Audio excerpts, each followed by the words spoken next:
Angela, umusubira kwawe inyuma mu gisagara nizere ko utagiye kwihorera.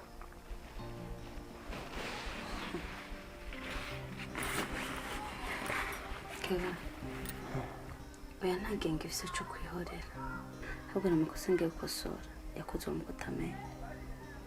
Hari amateka mabi menshi nakoze ngomba guhindura. Hari amarira menshi narize nibagije ko nkize, ariko nanone sindacarira.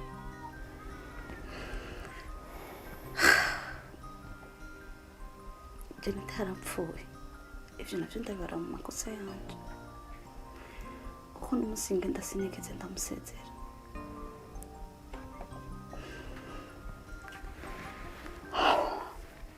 Ibaze ko narinzi ko umunsi tuzora mu kanya, none raba yaragiye atansezera.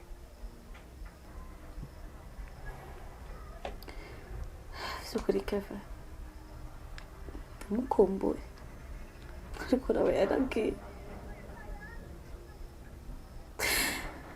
Nafise byinshi pe byo kumubwira, bihagije. Ndabona akiriho, by'ukuri ndamukumbuye.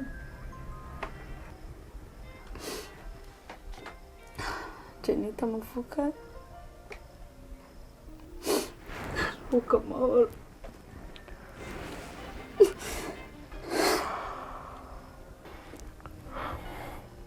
Angela, wihangane cyane. Ndazi neza ko Jenita wamukunda kandi waramukunze cyane. Jenita yari umukobwa mwiza, ntacyo yapfa n'Imana n'abantu.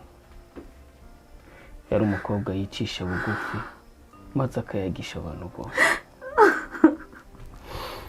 ariko Imana yaramukunze kuturusha. Angela,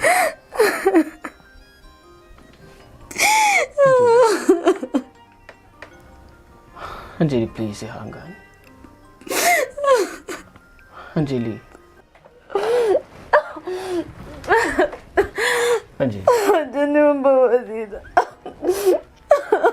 Wewe Jenita. Angela, nta kosa ufise. Nta kosa nari mufise. Kabisi niwanje kwikosa nakore Jenita nzogiwa bari. Angela, nta kosa nari mukoze. Nta kosa nari mufise. Angela, please. Nanje ubwanje ndiko ndiyumvisha yuko nazosubira kubona Jenita mu maso yanje. Nukuri byangoye kwakira. Rest in peace, Jenita. Iteka ryose uzora mu mutima yacu. Ntabwo tuzokwigera tukwibagira.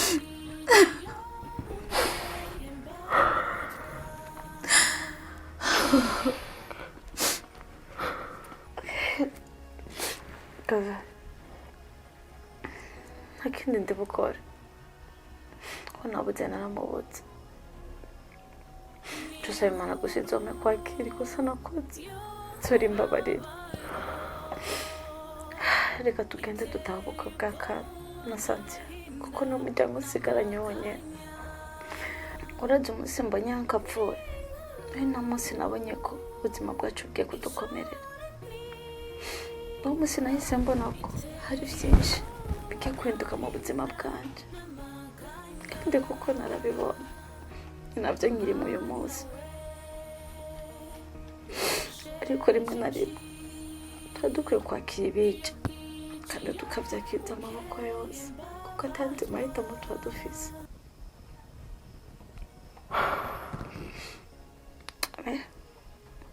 Saba Imana gusa ngo umpe umutima ukomeye byonyine, kandi warakoze. Angela, ndakwizeye urafise umutima ukomeye.